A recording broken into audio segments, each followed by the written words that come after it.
It is Thursday, June 29th of 2023, and I'm on my way home from work instead of to work today on Guy's Daily Drive. Bam!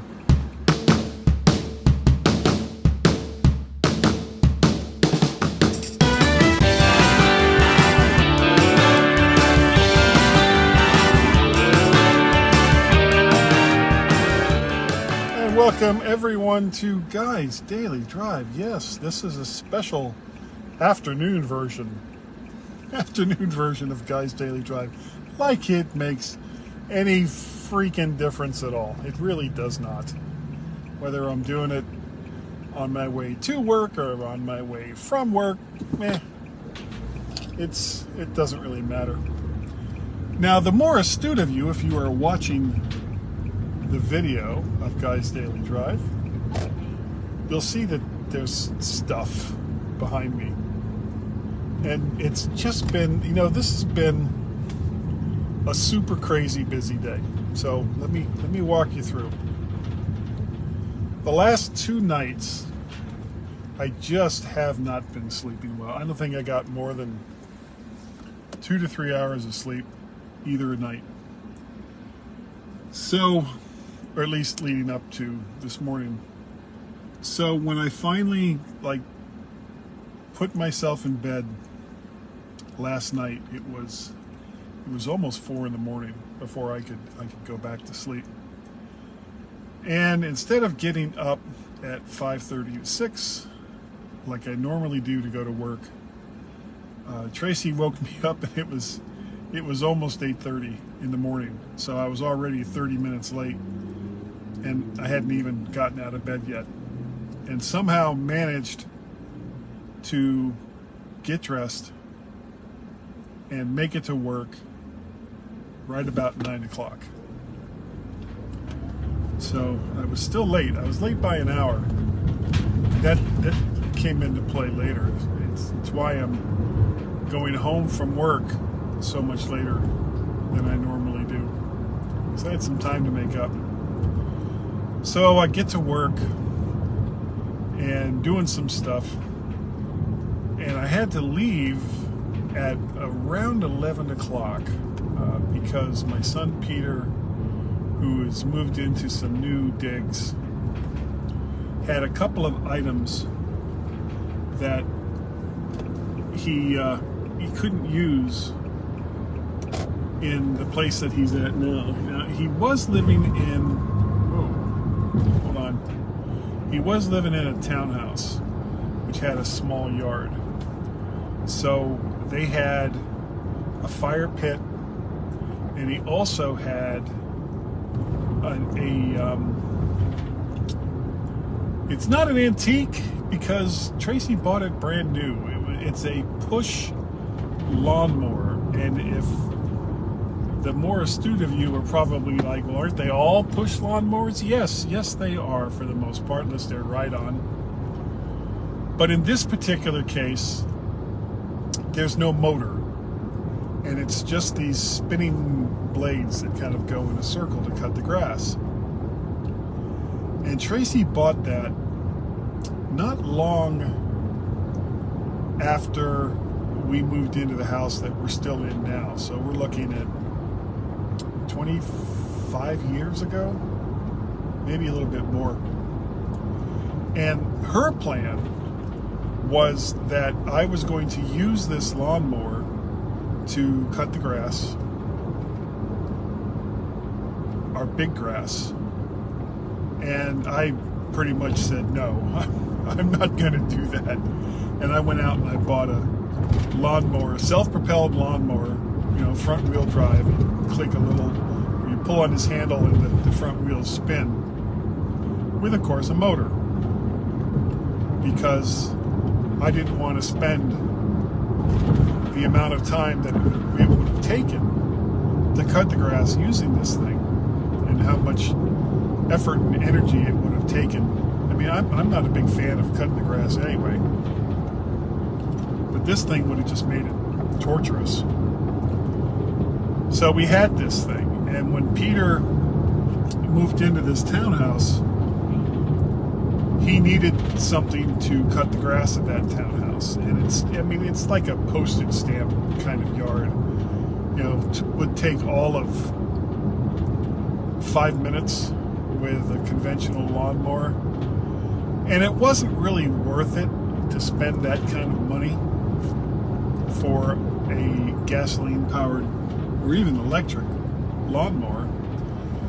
So Tracy gave him our old push lawnmower, and so that's what he was using. Well, now he and Liza have moved into, it's an apartment. It's a 2-bedroom apartment, very, very nice. But they don't have a yard anymore, so they don't need the lawnmower, and they certainly don't need the fire pit. They wouldn't have any place to use it anyway that they have. So, and they didn't want to just leave it behind. You know, he's not really sure what he's going to do with it, but it would be a waste to just let those things sit there and, you know, somebody else just come and take them and do whatever.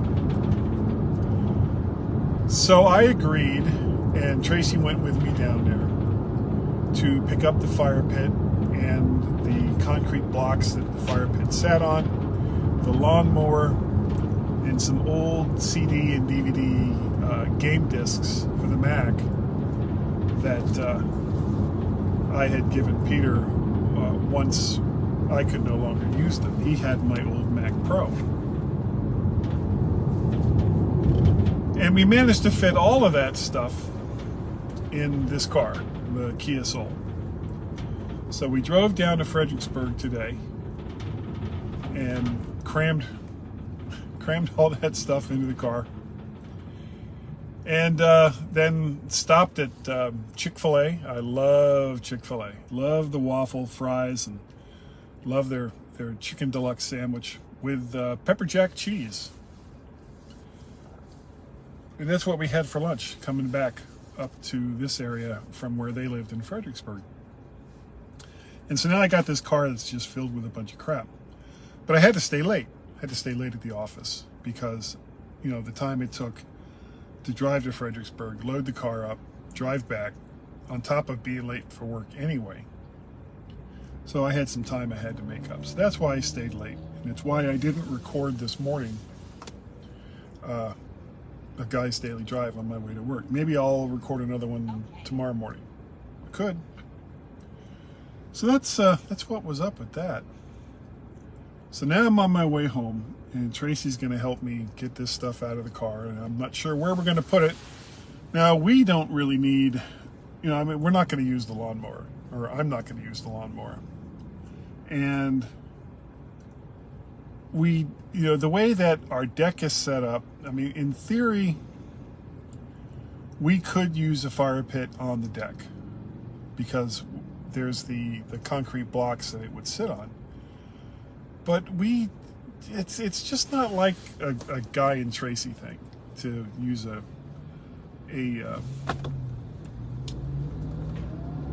wood stove, burny thing, whatever you want to call it.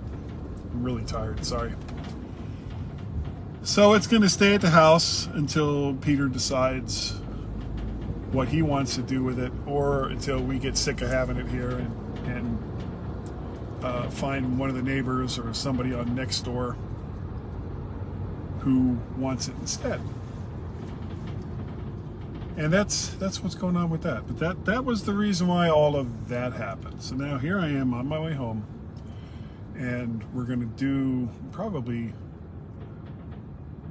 a relatively simple dinner, like a salad and some tortellini or something like that, some fruit, and that's going to be it. But part of the reason why I haven't been able to sleep is the whole thing with all the doctors that I'm having to go see right now. Had they call it a PET scan. That was last week, and it's I had a CAT scan, now I've had a PET scan, and it's a much more intensive kind of scan.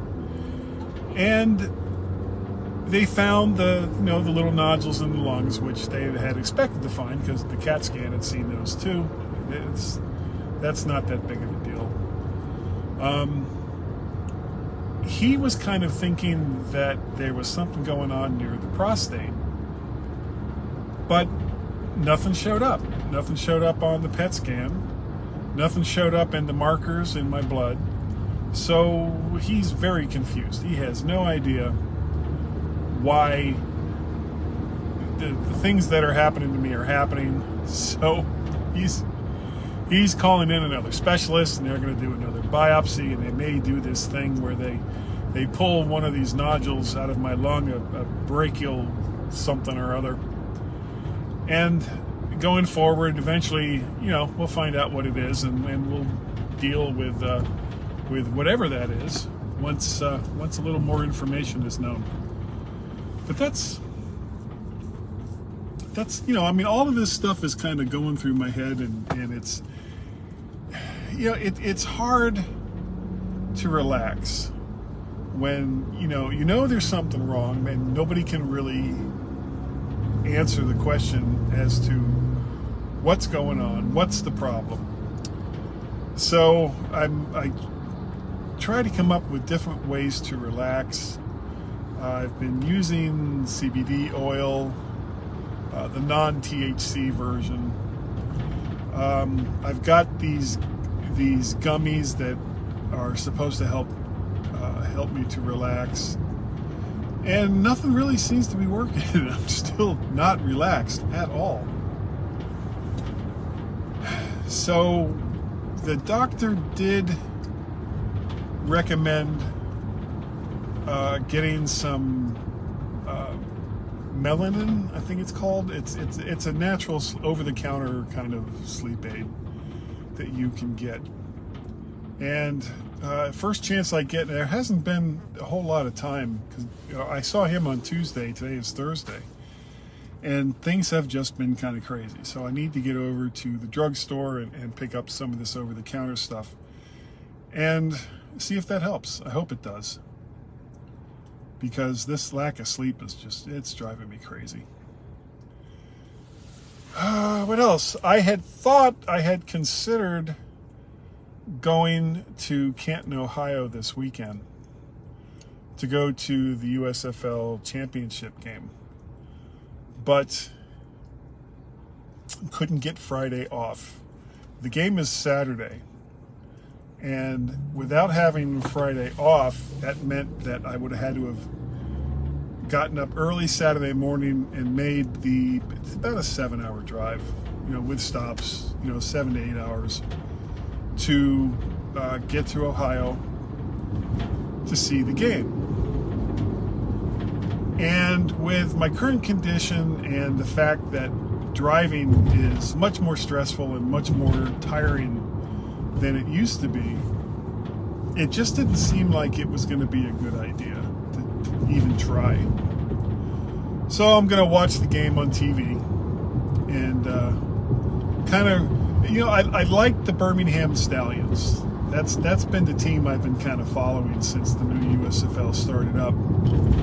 But I like the underdog story of the Pittsburgh Maulers as well. So, either team could win, and I would be pretty happy. I'm just hoping it's going to be a good game. Pittsburgh really tore the crap out of Philadelphia, the Stars, and Birmingham didn't have much trouble with New Orleans, and I already talked about that. So I'm hoping that Birmingham's offense, which is probably the best in the league, it's going to be like their offense versus Pittsburgh's defense, which over the course of the last few games really kind of came into its own. So we'll see. They say defense wins championships, and that's kind of what happened with the XFL with when DC played Arlington. Arlington's defense was just overpowering for DC to deal with. So we'll see if the same thing kind of happens here, if Pittsburgh is able to keep Birmingham from repeating as USFL champions. And I'm just hoping for a good game. I just want to see a good game. what else? What else is going on? There's a play that we're going to see at the Kennedy Center next month. The Play That Goes Wrong, kind of done by the same group that did Peter Pan Goes Wrong. The Play That Goes Wrong was actually the first thing that they did in all the Goes Wrong series of plays and television specials that they've done. And it's really, really funny, and I'm really looking forward to it, and I can't wait to see it. And beyond that, I'm not going to be going to MacStock, which I've already touched on, which is too bad because they're bringing back the, what's that called? Midwest Mac Barbecue, which they did the very first year. And I'm really looking forward to that. I would have loved to have gone to that, but unfortunately, just dealing with everything that's going on right now, health-wise, and having to deal with as much driving as is involved when doing MacStock. And to be fair, a lot of people did offer to help me. Pick me up at the airport if I'd flown, or at the train station, or drive me around once we were in Woodstock. And I really appreciate it, and that would have been fantastic. But there was just too much uncertainty right now for me to plan that far ahead for just a quick weekend trip, especially with what's going on a couple of weeks after that. Tracy and I are going to Boise, Idaho to visit with her mom, and I haven't seen her mom in over 4 years, and she's 95 years old. So at this stage, it's like you go and you see these people as much as you can, because they may not be there the next time you get the opportunity. And the other thing I want to do while I'm out in the western part of the United States is get down to Denver for a couple of days, the Denver area for a couple of days, and see my sister Nancy, who I haven't seen, 10 years since I've seen her. And this is, this is the problem when families kind of split up and break off into their own little groups all over the place, is you never know. They move far enough away to where it can be very, very hard to get to see them. So that's if I'm going to be out in Boise, I'll spend a couple of days with Tracy and her sister and her mom and their mom, and then I'm going to hopefully fly down to the Denver area and see my sister, who I haven't seen, like I said, in a very, very long time. And then I'll fly back. But that's a big chunk of time. That's probably going to be a 5 to 10 day trip, all in all. And the dates aren't set yet because, again, we don't know what's going on with all of this. So Tracy has been kind of hesitant to make plans. But now we're at the point where it's like, no, we kind of got to do that, because I have to arrange to have time off from work and all the rest of that. Okay, but that's everything that's going on right now. I don't really have anything else, and I'm tired and I'm almost home. So I'm going to concentrate on making sure I don't kill myself on the way home from work, being so tired, because that would not be a good thing. So I'm going to say thank you. Thank you to all of you who have watched and or listened to Guy's Daily Drive. It is greatly appreciated. If you'd like to help support the channel, you can do so, and you don't have to. I keep saying this, I mean it. You don't have to. I'll keep doing this whether you do or not. You can go to Patreon, patreon.com/MacParrot. You can buy me a coffee, ko-fi.com/MacParrot. Or you can pay a pal at paypal.me/MacParrot. That's it. You want to send me an email? You can send that to guy@mymac.com, or podcast at vertshark.com. Vertshark.com is the website where you can see all links back to all of the vids. Finally got some stuff up there. I'm behind on the 8 ball again, but I'll get caught up. You know I will. Alrighty, that is gonna do it for today. And again, thank you all for joining me right here on Guy's Daily Drive, and I'll see all of you next time. Bye bye.